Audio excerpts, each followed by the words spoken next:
What's going on, boys and girls? Welcome back to the Games and Things podcast with your boy, the ACMJS, followed also with your boy Fallen or Jeremy. What's Uh, up? this is a very, very special podcast for us both. Even though technically this podcast should have been made last year, uh, we're going over everything Star Wars that was heavily. This was a very heavily based Star Wars from the beginning of or middle of October throughout December. And I think Disney's doing a very good job of some of the things they're doing. I was about to say some. Some. Uh, as far as topics, we have, as you can see on screen, Star Wars The Rise of Skywalker, Jedi Fallen Order, and The Mandalorian. So obviously there will be spoilers for all three of these of the game, the movie, and the TV, quote unquote, TV show. But first, with some gaming news, PS Plus games. I don't know if you heard about this. PS Plus games for January are the Nathan Drake Collection and Goat Simulator. Those two don't really, coincide with each other whatsoever. Um, I was thinking about getting the Nathan Drake Collection. I might buy it just so that I can have it, but That's a flex. I've already played all three games, so um Elden Ring release date, if you don't remember what this was the game that From Software kind of collaborated with George R. R. Martin on to create a new type of, it looked Lord of the Rings ish, where like the whole thing is set around this one ring but based in a video game. Rumor, of course, is only a rumor, so take it for granted. A lot of people are like, "Oh, it's too early." Well, maybe winning Game of the Year with Sekiro kind of boosted their confidence, and they're like, "We're ready." Hopefully, that will come out.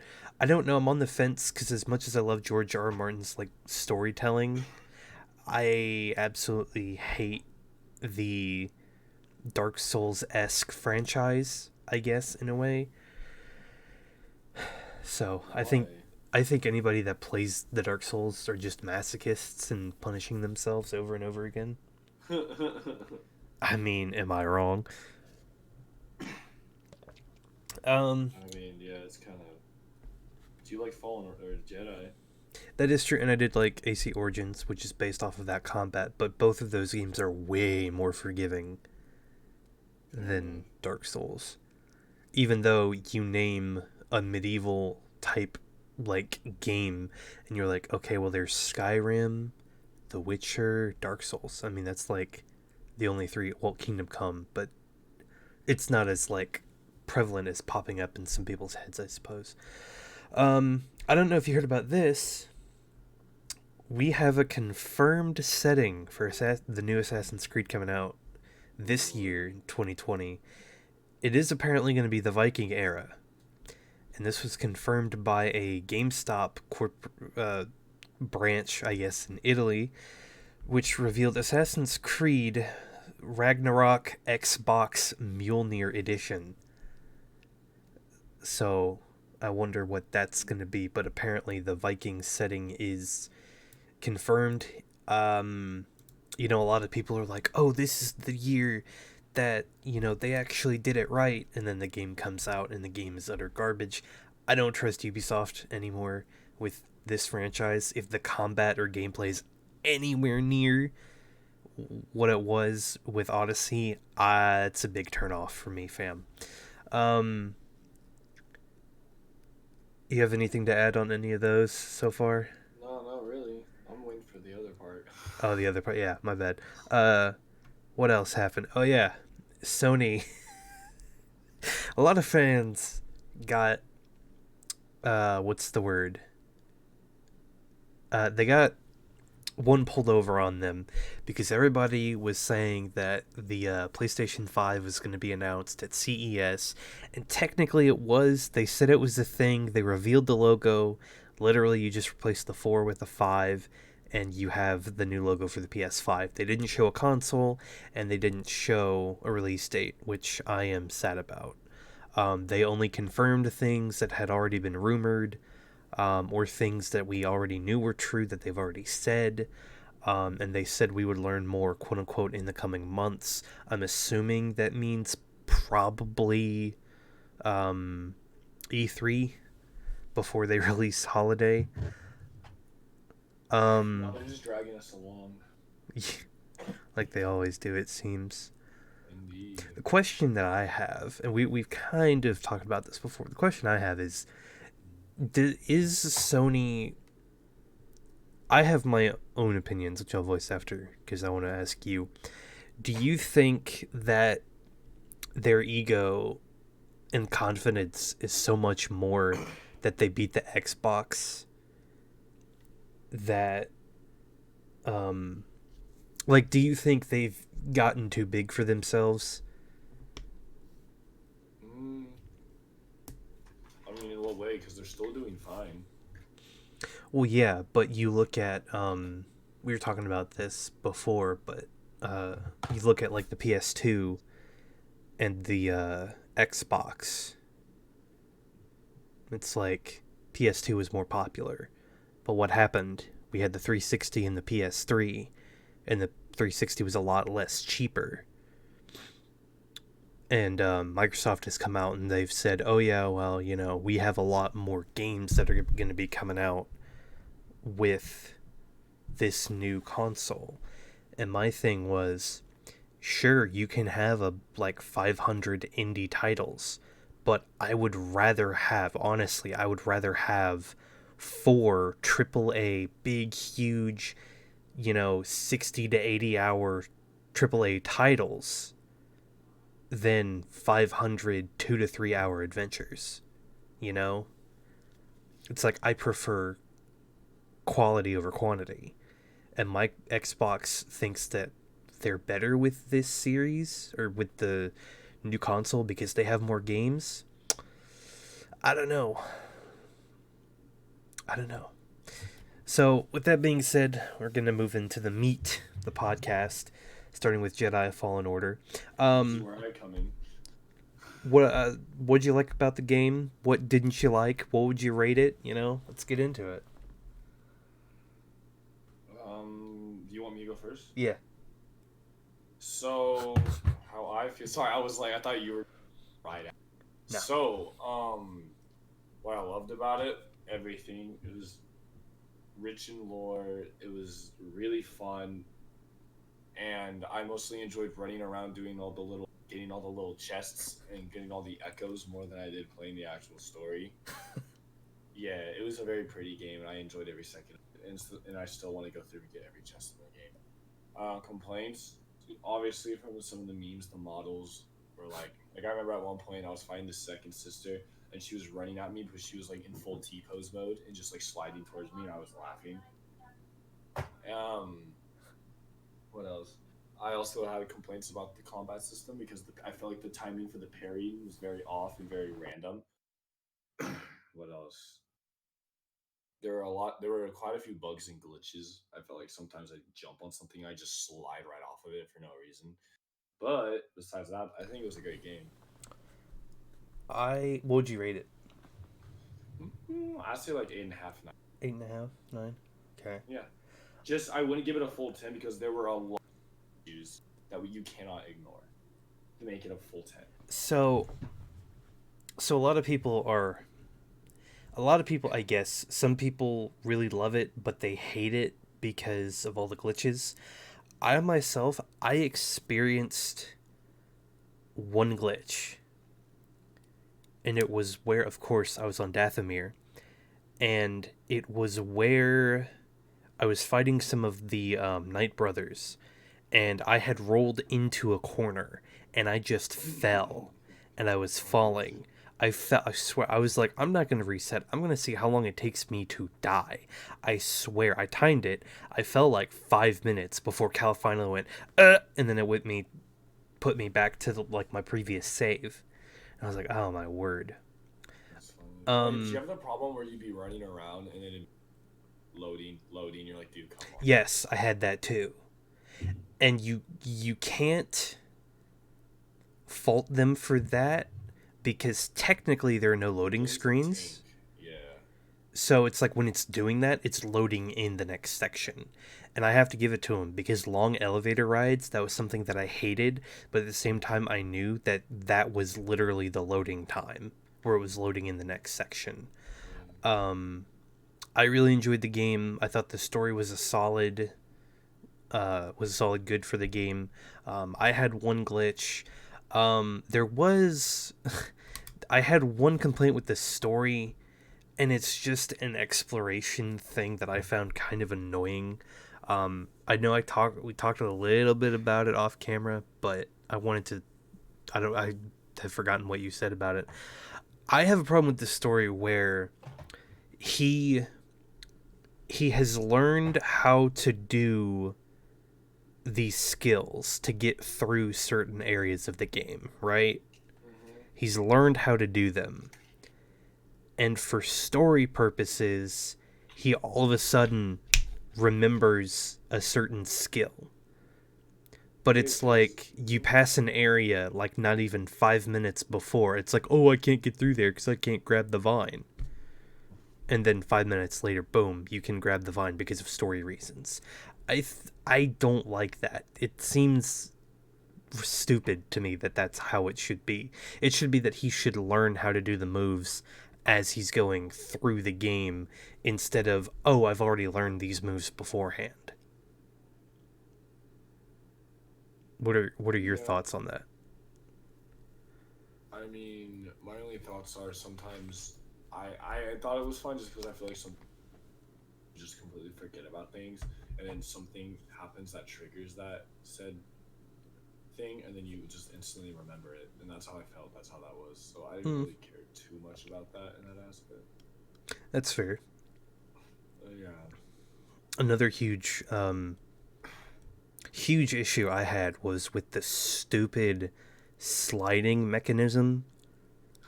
See, I didn't have that much of a problem because you just jump and then you turn. Well, yeah, but for me, it's like I would try to do certain thing and it wouldn't work. Like as you're turning around a corner, you're supposed to push yourself closer, and I would do that, and he would just instantly jump off the cliff. I'm like, ah, great, love that. Not to mention that every time you do it, you lose health until you die, and then you have to go back. And it's like, really? Whoever designed this sliding mechanic, please don't put that in the sequel. Swear to God. My only complaint was there's a part on Kashyyyk where I had to try like 6 times. You had to jump from something like to a vine and then swing from the vine to another thing and then wall run. And it took me like 6 to 8 Yes, I know what tries. you're talking about. Yeah.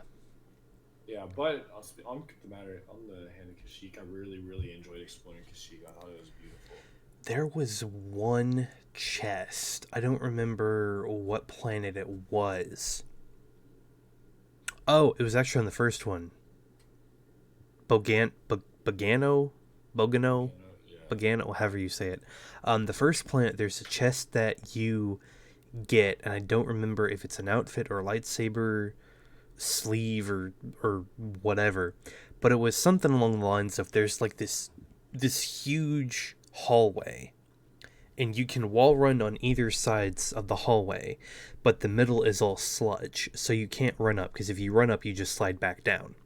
So the thing was, you had to run outside of the hallway. You had to run, and you had to parkour back and forth between the two walls, avoiding the sludge till you got to the top. And there was a thing there, and then you had to turn around and you had to parkour again between both of the walls, and then you had to swing onto or get on a vine, Oh my lord. swing across the room you just came out of. So you'd have to swing all the way across the other side where there's another raw wall run mechanic, and then jump from a certain point from that onto a ledge, and then you could have the collectible. It took me legitimately maybe like an hour to do it because I'm not that great with parkour apparently, or your mechanics suck. Either way, um, I do have some complaints about the mechanics in the game the too, but let's parkour jump mechanics into I it. don't enjoy. The combat I found was okay. I thought it was fine. What about you? Um, I thought the only issue I had with the part mechanics was sometimes be slide. floor, and I jump, and then I just miss. I'm like, but I Yeah. couldn't jump. But besides that, in that Kashyyyk moment, I really had no issues. The combat only had issues on certain bosses where I would, like I said, I just had to complain about the parry time. Yeah. That was it. Like really, the only issue with the combat for me, like I could never get the parries right, even though like I was timing it right. Mm. Yeah. And we were apparently there are rumors that they are making a sequel, and there's even some news. I don't even have this on here, but the I think his name is Vince. He was the guy who was the like lead director on Star Wars, and he was promoted to like the head of EA Dice, I believe. And I was like, "Oh, that's so cool." And so now the question is, I'm not asking you, but I'm just saying in general. Now the question is, what's next for them? If they do a sequel to Fallen Order, what is the setting? Are we going to get new characters, new planets? What's the next big thing that we are after? So that's that one way you could look at it, or they may not do a sequel, even though we know they are, and they could do a third-person action shooter that we were talking about, like 1313, where it was Mm-hmm. Boba Fett, and it was a younger version of him, like during the Clone Wars. I would love a third-person action shooter, especially with the success of the Mandalorian. Because if you're a bounty hunter, I mean, that's so cool to think about, you I know? know. Not only that, but you can do so much more with, like, in my opinion, you can do so much more with that. Like we know everything there is to know. With bounty hunters, you can do many cool and unique things. Yeah. Okay. Oh, something else that I really enjoyed and isn't in a lot of games or isn't in a lot of media because it's only, well, it's not in Star Wars a lot because it happens and it's one scene that's maybe not even 5 minutes long. Mm-hmm. And it's in episode 3, but it's one scene, it's not even 5 minutes long, but this, it defines the whole original trilogy, and it defines this whole era that they set in between 3 and 4. And that is Order 66 with the betrayal of the Jedi. In And quotation marks. and I absolutely love that they put that whole sequence there. Like you're on the ship, you have clone troopers around you, Oh yeah, no, you and that was your master. I really dope. loved That that. was really dope. And, Even though well, yeah. yeah, What I felt was more ironic was if you troopers. He's like, "You got training today." He's like, "You got this, kid." He like high fives you, yeah, one of the clones, just for all the irony. Just you know what I mean? yeah. In my They're, opinion, I thought that was like sadly ironic. but I loved that sequence because I'm like, yay, back to the Clone Wars. You know, the good old days. And Yeah, it's that's like, literally how I feel about that. oh my god. And I had no idea they were gonna do that. Like I didn't like for the premise of the game, you knew going in that this was after Order 66. You didn't necessarily know that the lightsaber was his master's, but you knew that he Yeah. had a master. But I don't think anybody actually knew that they were going to put that in the game, and I love the fact that they did.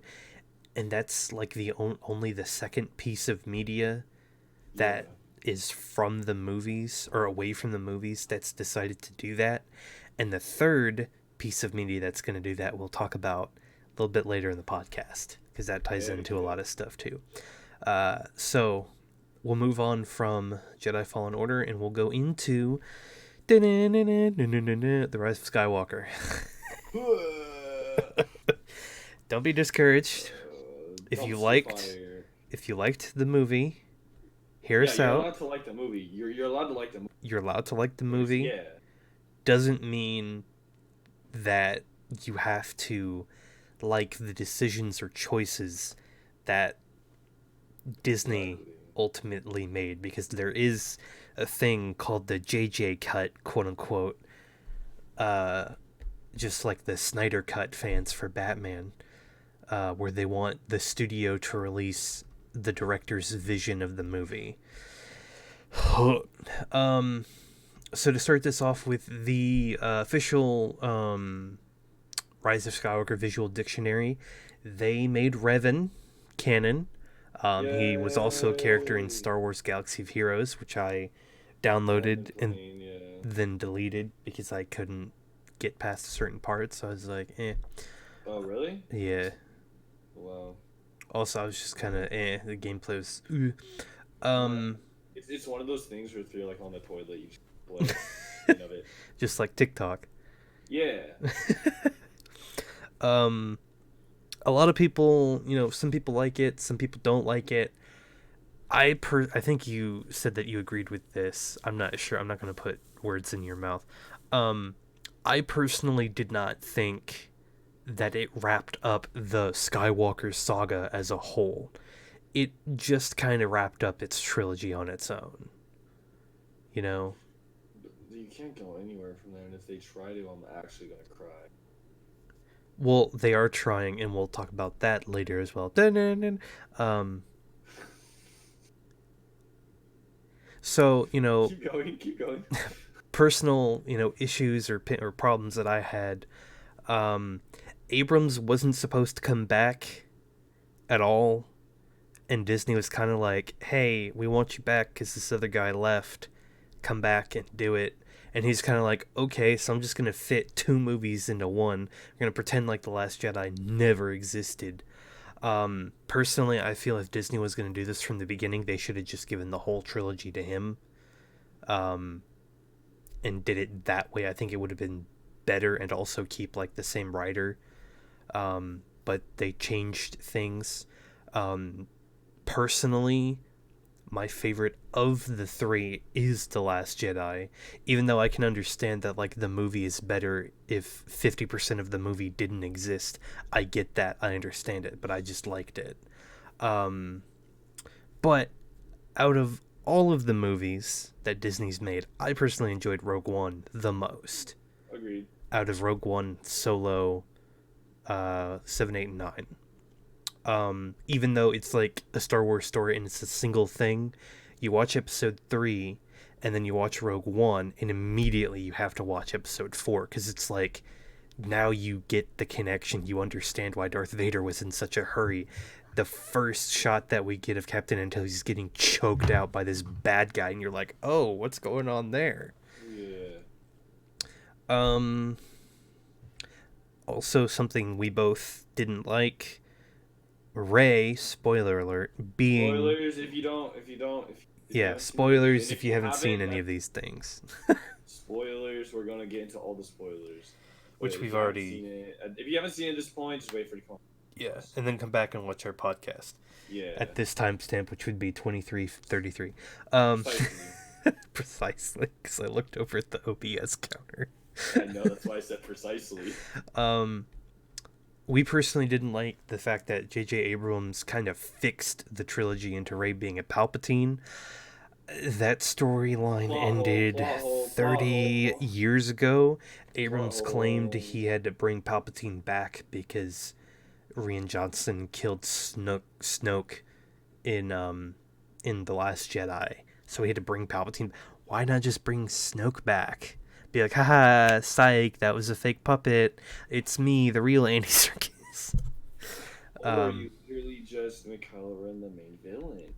What a that was concept. that was another thing that we both liked, is that Kylo's Ben transition, Swolo. Ben Swallow, his transition is a lot more like Anakin's, except kind of reversed from the dark side to the light. Um, and we both felt that Kylo Ren should have lived and Rey should have died. If Kylo Ren was the one wielding Kylo Ren had a better story character arc, development. yeah, Yeah, in general, where Rey was like, they tried to make it better by making her a Palpatine. It's just like, nah, that really didn't work because now I just find her more obnoxious. Yeah. So I can think of is unlimited power. If we had Ben Swallow wielding a yellow Dual wield lightsaber, blue oh, lightsabers that like would have been cool too. sick. No, you know what would have been awesome? If he had two lightsabers, and then he just connected them together. Oh, that'd be awesome. So you're saying he would be a Cal Kestis? No, he doesn't connect them. Well, yeah, he does. Yeah, he takes them apart. But it was originally a double Spoiler. bladed lightsaber. I mean, No, like, I know. Well, that's you know what I mean though. yeah. Um, when I saw the movie, I felt most of the scenes were very rushed. Um, just when I was watching it, it was like one scene, bam, next scene, bam, next scene, Not bam. only that, with being rushed, I felt like they were very forced. It was like, hey, Star Wars, but what about plot and what about like making everything Star Wars? Okay, you know what I mean? Yeah. And it's like the beginning, it's like you're thrust right into the battle, and you're like, "Oh, what the fuck is going on?" You know? Is there any other way to get them into the fight though? Mm. I mean, no. What do you call it? That's not what I meant to say. I meant, is there any way that you can even get people's attention if you don't do that? Because let's be honest, half of us went in with super low expectations and they just sank lower. Mm. I don't think there really is any other. I mean, story building like that would have been nice. Like if they had opened up on the Resistance instead of Ben Swallow, Yeah. would have been nice. Not only that, they don't know how Disney doesn't know how light whatsoever. Doesn't what? Know how lightsabers work. You're Oh, telling me that Kylo Ren can use it like a freaking baton and it just doesn't slice through somebody? Homie, literally, like in all the other movies, Obi-Wan cut clean. Oh my gosh, Obi-Wan cut clean through Darth Maul.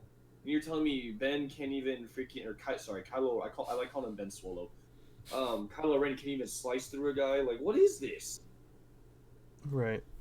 Yeah, that's my biggest complaint. Is that really quick? The lightsaber combat was awful in my opinion, and they threw them around mace. They didn't even like. And then like how they kept switching stances, and like Rey doesn't even know how to use the stance. Why is she switching? Like it felt so out of character, and it felt like they were both just flailing them around for the fans. And Mm-hmm. not only that, my friend had a really good point saying that he felt like the lightsaber scene on the moon, or not the moon, but or that one place they crash land where the Death Star is. I think that was the moon on Endor. Mm-hmm. It felt very drawn out, and like lagged. Like it felt like that went on for way too long just to give fans like a little bit of lightsaber combat.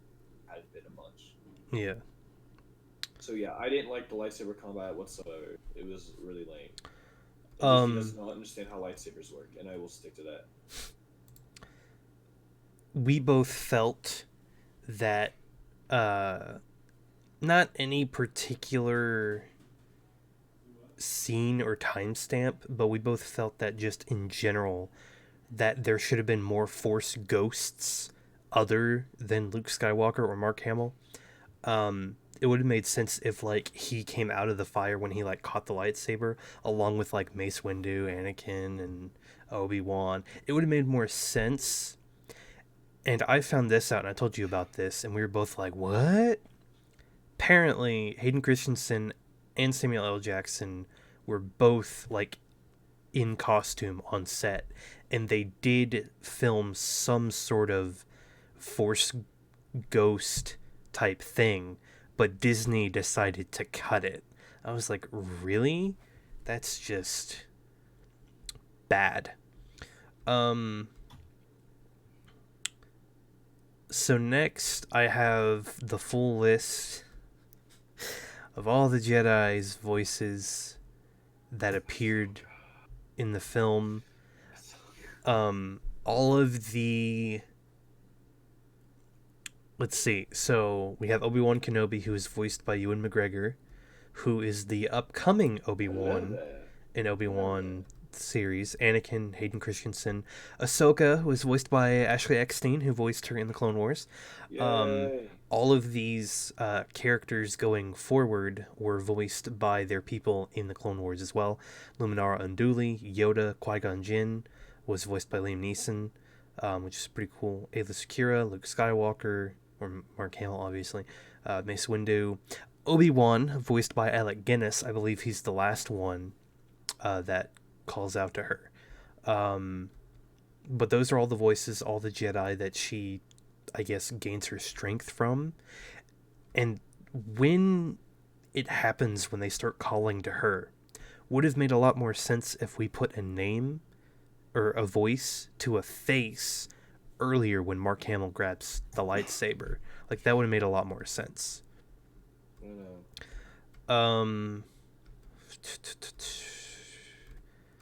Let's see. Sorry, I'm trying to go through my notes.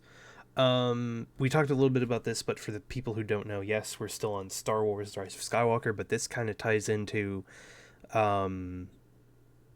Star Wars Rebels, so this will also spoil somewhat Star Wars Rebels, the ending, and some other episodes along with the Clone Wars. Spoiler alert! Spoiler alert! So this is...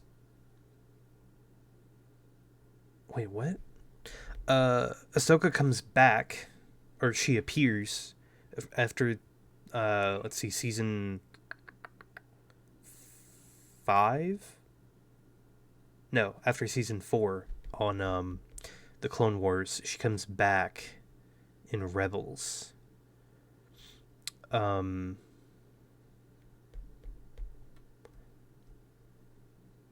Oh, that I remember why I was talking about this. Okay, so we know that she's alive after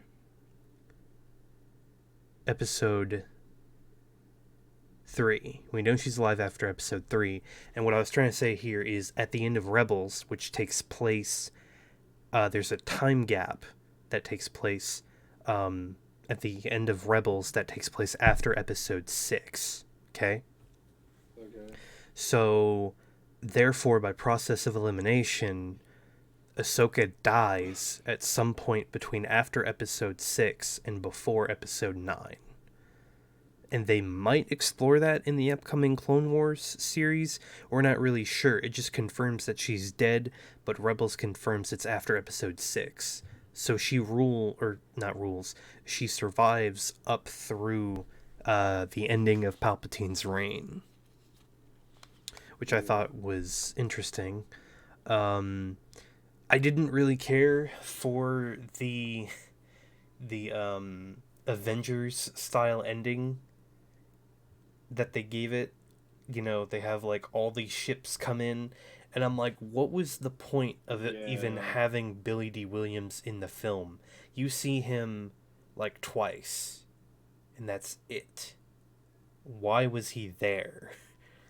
I also feel bad for Chewie. Homeboy's been through a lot. Yeah.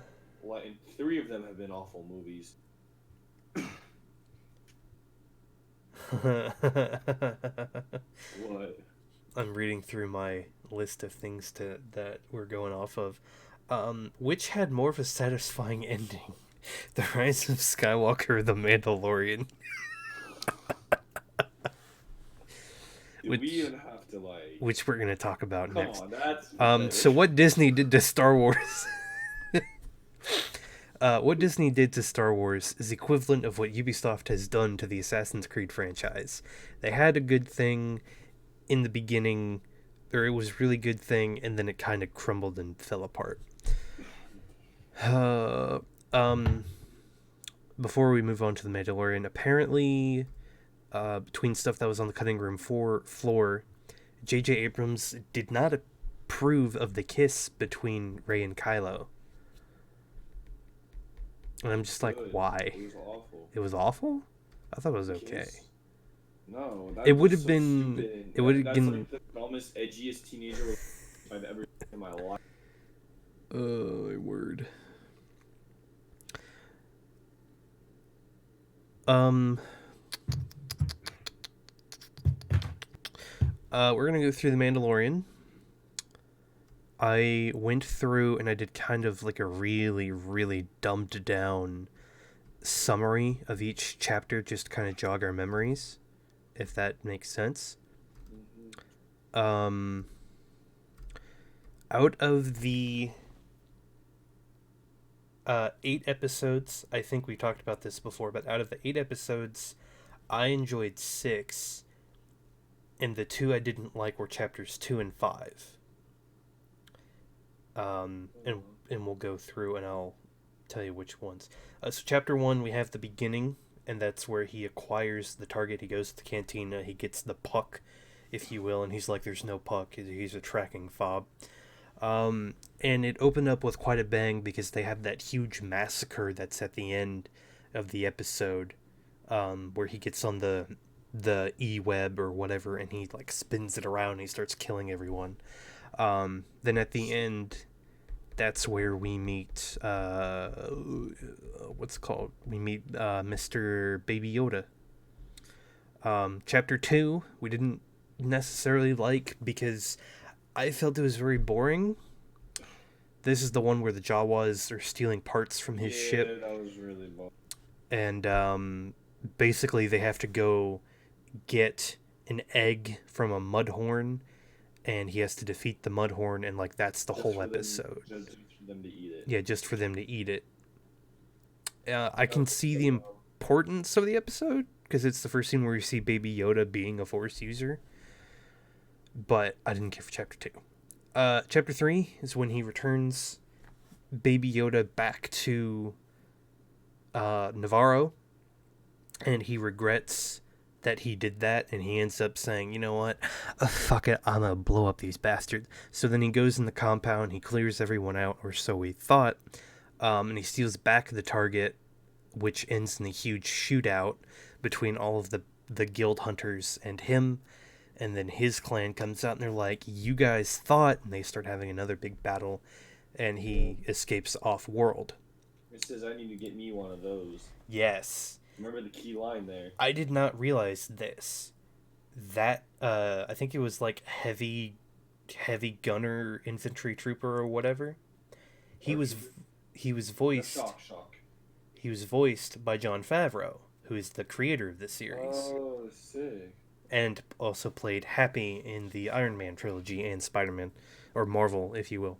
He's such a great director. He really is. And there's another thing that I need to tell you about Chapter 8. Chapter 4, they return, or they escape to a remote world, protect the planet, and they find an ex-rebel shock trooper. I didn't know they had such a thing. And together they take out a local rival like tribe. They were like stealing the local village's stuff, and a bunch of villagers hired the Mando to take care of that for them. Then we have chapter 5, which I proudly call the fan service episode. With the help of a local hunter. That douche. I forget his name, but he's basically Han Solo. They take down an assassin that used to work for the Hutt cartel. Deadly. Yeah, deadly assassin we'd never heard of. And that's why fan service, dude looks like Han Solo. He has his feet up just like Han Solo. It's on Tatooine. It's fan service up to the end. They have Jawas. Yeah, up to the end. Chapter 6, I gladly called Guardians of the Galaxy. This is the one where Mando joins crew and they go and spring a prisoner free.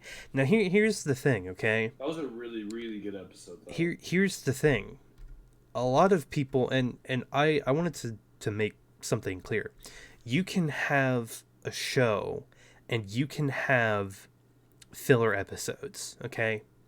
If you were to take the 8 episodes and say how many of these were filler, I would say chapter 5 is filler, which was fan service. Guardians of the Galaxy was filler.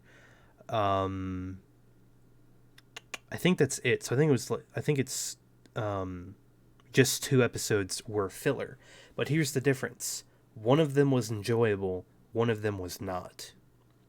and I love the fact that it was a Guardians of the Galaxy. And that's the thing, is you don't know what's gonna happen. When I first watched this, I was like, what in the world?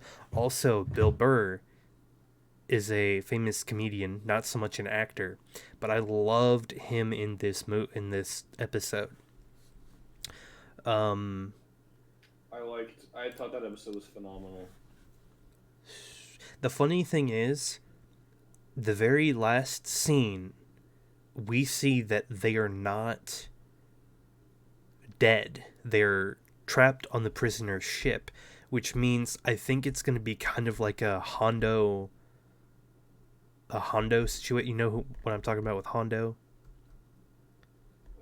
He's like the pirate dude Oh yeah, in Clone yeah, Wars. yeah, yeah. He shows up in like every 5 or 6 like story arcs. I feel like that's gonna be them. They're gonna end up showing up like You know that he's in once the a ride at season. Disneyland, right? I did not know that. Hondo is the guy who's telling you what you're gonna do, or like Oh. the main reason you go to the place. He's like chilling up there. He's like all animatronic. Yeah, no, I didn't realize that till after I went on the ride. That's Hondo. No way. Sorry, I just thought I'd point that No, out you're there. good. Oh, should we talk about Star Wars Lane? Because there's actually some new news that came out on it that I can. Yes, later. Okay, cool. Chapter 7, which I dubbed Infinity War. I mean, and Chapter 8 I dubbed Endgame. I mean, what are you gonna do? Infinity War. It's not. These are not the actual titles of the episode, by the way. These are just my own titles. This is just us crapping on Disney. No, maybe. Chapter 7. Mandalorian is welcome back to the planet. They want to use Baby Yoda as bait. Excuse me. They want to use Baby Yoda as bait to bring out the local warlords so they can like kill him and bring prosperity back to the planet. Things don't go out as planned, and they end up trapped in the local cantina.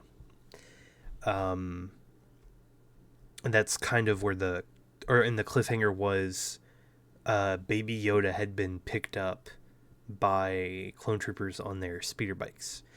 Then we move to Chapter 8, which I dubbed Endgame.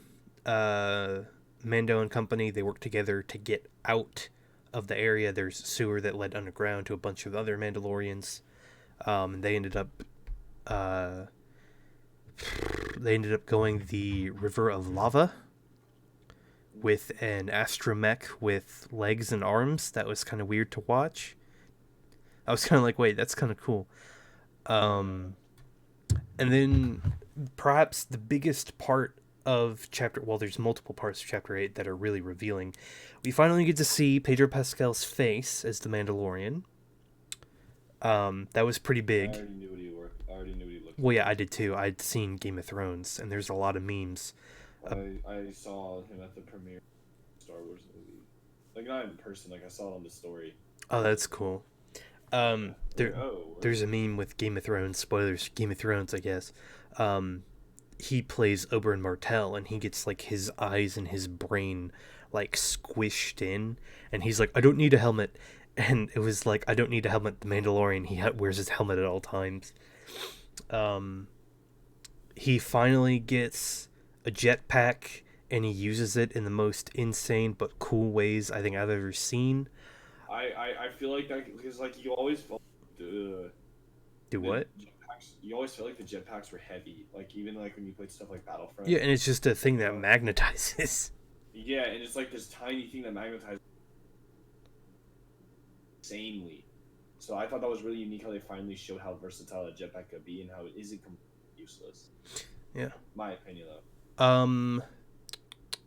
We get information on the characters, including one Moff Gideon, who I didn't realize this. Have you ever seen Breaking Bad?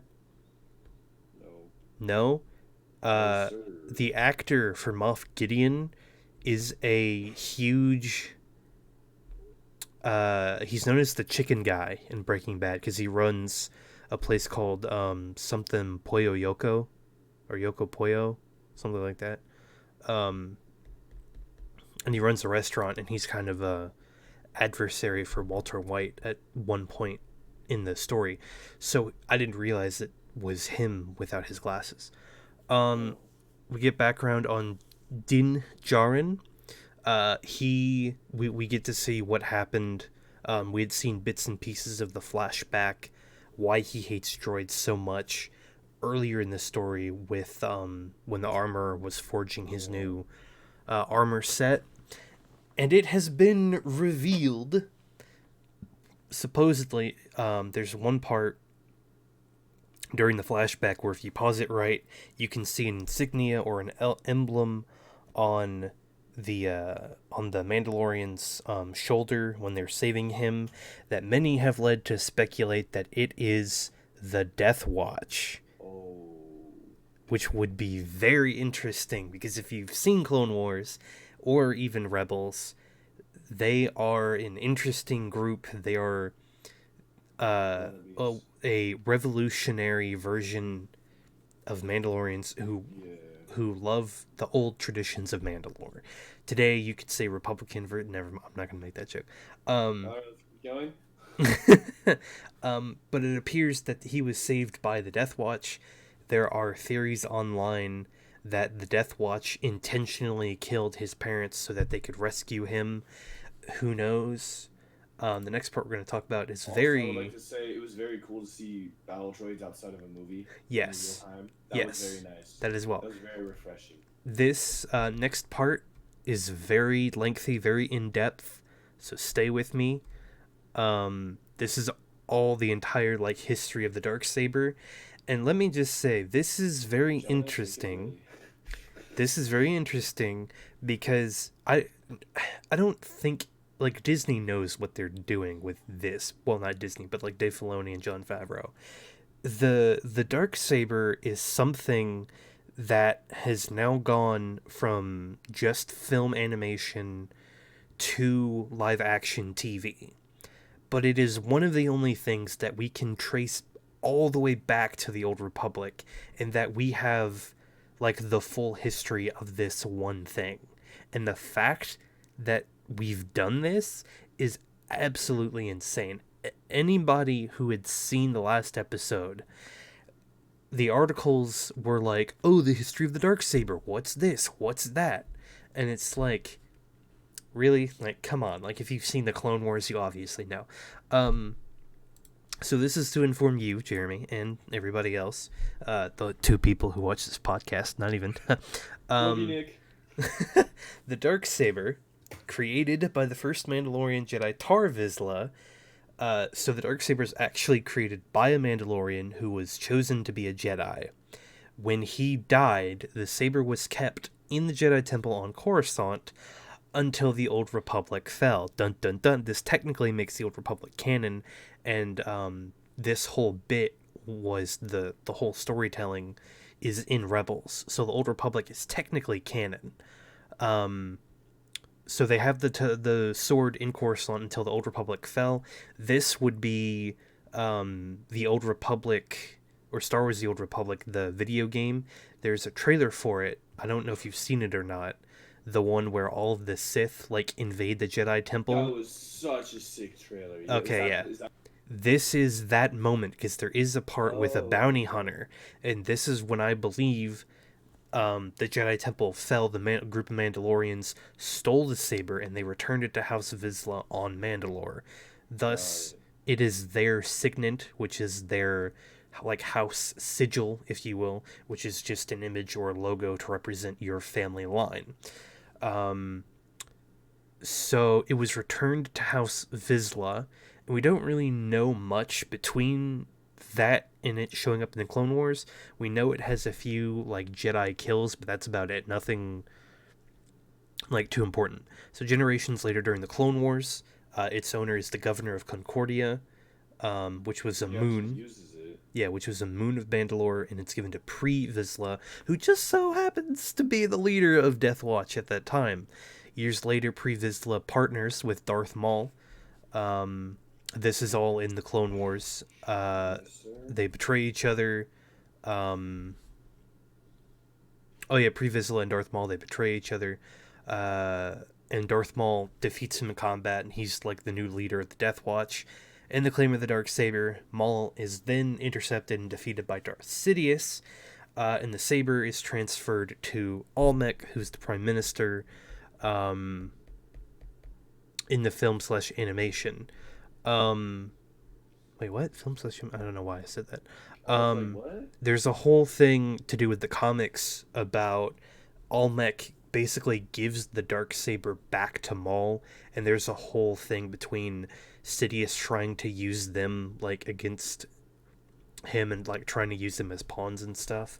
But essentially, the Darksaber is given back to Darth Maul, and it comes back in Rebels when Ezra Bridger and Sabine Wren they encounter Maul and they find it sitting on his mantle, and she takes it and they return home and they meet Bo-Katan, who was the half sister to Duchess Satine from the Clone Wars. Oh. And Sabine Wren is a Mandalorian herself. She offers the saber to Bo-Katan, who is the rightful ruler, and she uses it to unite the people of Mandalore. And that is all we know. So this is why I was kind of talking about Ahsoka earlier.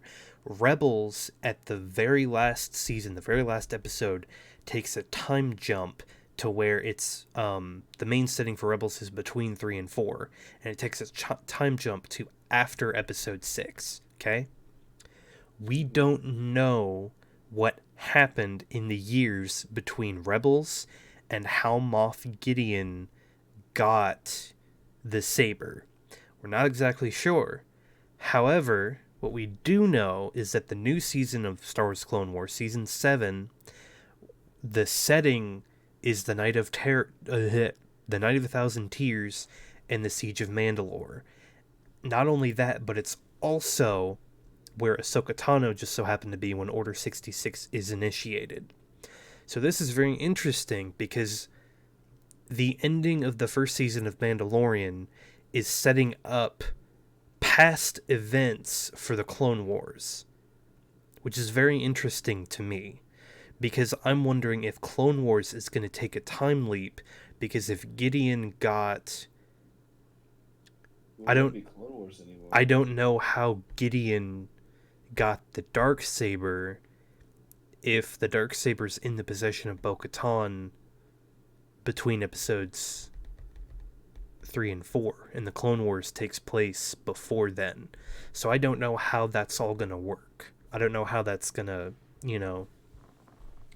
but I think it'll still be very interesting that they were basically foreshadowing the new setting of Clone Wars in The Mandalorian.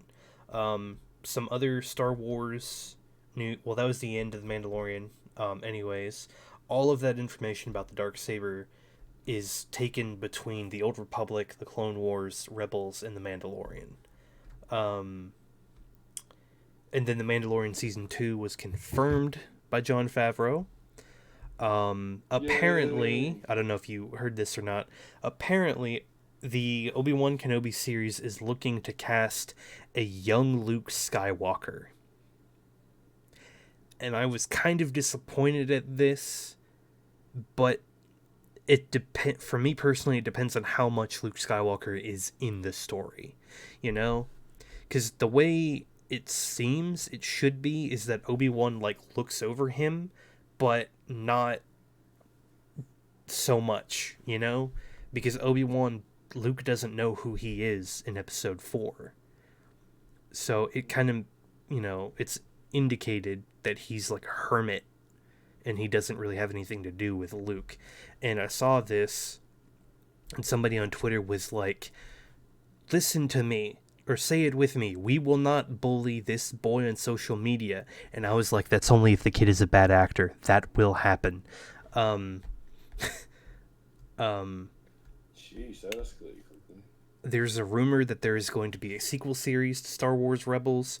We're not exactly sure, because technically Rebels is a sequel series to the Clone Wars, so this would be the 3rd animated series. Actually, technically 4th, because Star Wars Resistance, but I don't know what that's all about. Is that even on Disney Plus? It is on Disney Plus.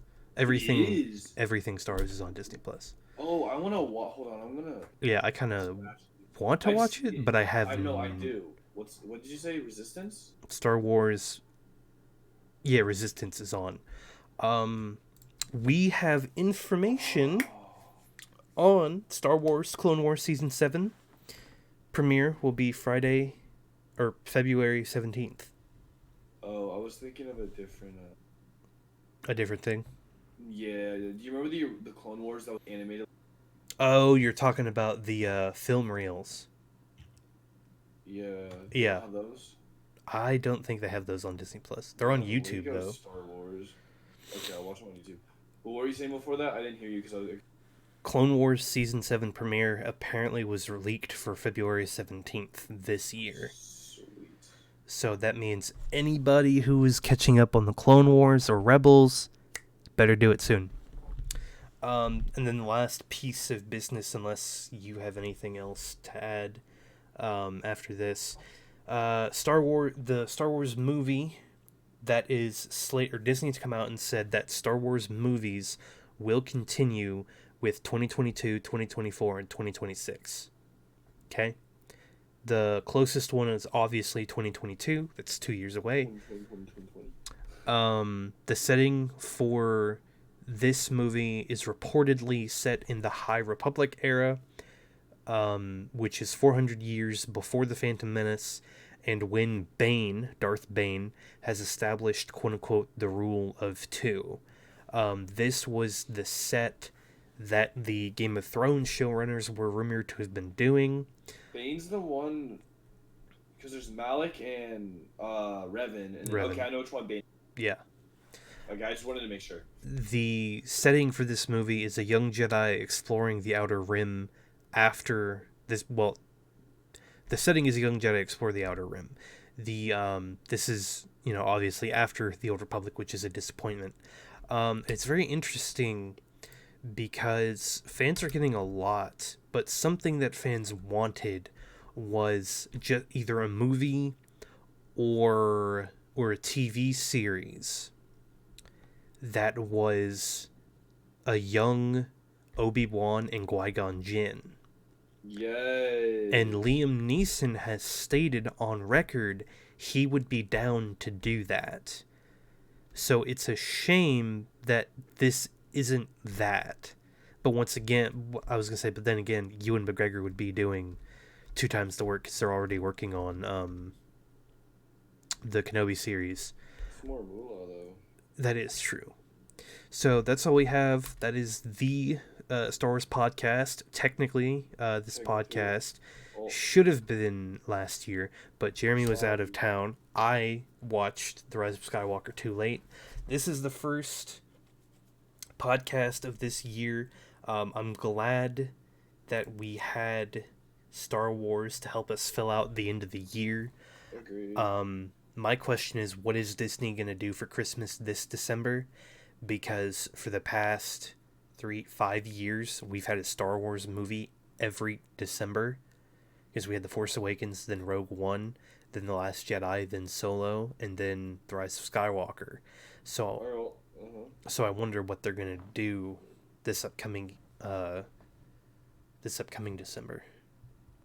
Got it. Also wanted to comment on, to all the people that live in California, the new Wars. The new what? Ride. The new ride that's in Star Wars Land that looks sick, and oh man, I wish I could ride it. Well, that's coming out very soon if you're into that. Star Wars Land is really, really cool. That's something that I wish you could experience. Me and my family. So that's something we could have a topic on. Maybe. Wow, that was amazing. Maybe next year when So we have some family members that are in the military, and they will be moving to Florida. So we will get to experience the whole Star Wars land experience down in Florida next year, I believe. That, and we're also going to go to Legoland. So, hey, Legoland is sick. Yeah. So we're going to do that eventually. But that was everything Star Wars. Went through The Last Jedi, The Rise of Skywalker, Fallen Order, and The Mandalorian. I don't know about you. Star Wars is at an all-time high.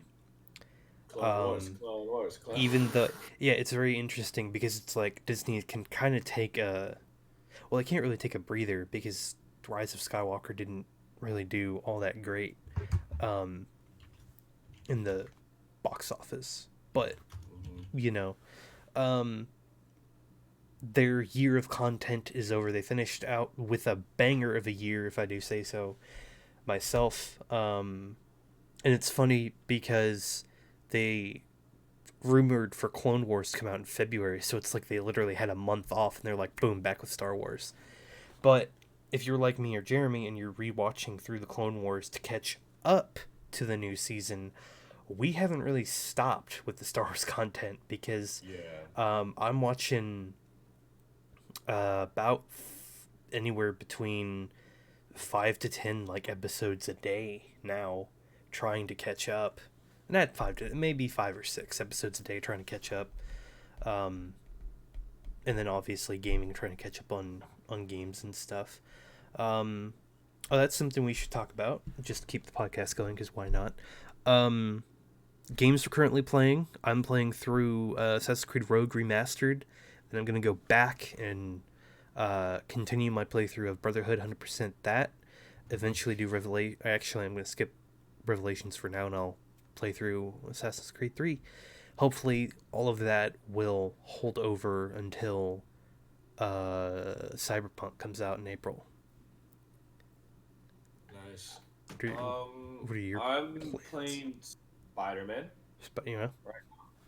After that, I'm planning to play Last of Us. And then that's if I have right. any time between The Last of Us and Cyberpunk, Oh, you'll I have will. plenty of time probably. Yeah. So after Last of Us, let me pull up my list really quick, actually, because I have them in order of what I want. Give me 1 second. Yeah. No. Yeah. So yeah. No. So okay. So after I do. Oh yeah, I remember now. Okay, so Spider-Man, and then Last of Us, then Horizon Zero Dawn. That's right. Then after that, I'm probably gonna finish KOTOR 1 and 2. Oh, Yeah, but by then Cyberpunk will be out, so that's really all. oh, hold on. Excuse me, sneeze. Mainly, I'm gonna be playing PS4 game, and then I'm obviously on my downtime. I'm gonna when I Star Wars I just got the Mm. complete saga. Oh, Lego Star Wars. Yeah, it's a good game. There. Oh, jeez. Sorry, I apologize. Um, I don't have any more topics. That was it. Oh, one announcement, I guess. Is at the beginning of this podcast, I originally said that this podcast would be every 2 weeks or bi-weekly. We have decided to at least do one once a month, and not because we can't do it. It's just that it seems like right now there isn't that much information coming through the gaming network, and of course it'll pick up as the year goes on. um, the rumors and everything that happen in E3 or happen before E3 usually come out around March. I don't know why, because E3 is in June, but that's kind of when like gaming news and info start creeping up. Um, so that's what we're gonna do. Is we're gonna do it once a month. That's where we will gather all of the information. Um, I have a Google Doc that I keep updated just about when anything um, pops up. If we had done like 2 podcasts this month, they would have been like 30 minutes each, and I like to at least get an hour in at the minimum, which is where we're kind of at. We're a little over, which is fine. But I at least want to get an hour for each podcast, and I feel like if we wait until the month is completely, over, then we should be good. So as of recording, today is January 7th.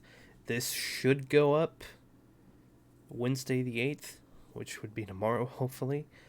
Um, if any new information comes out about anything that's a big enough topic that can fill the void of an hour, then we can do one. Otherwise, I'll just add it to the next one.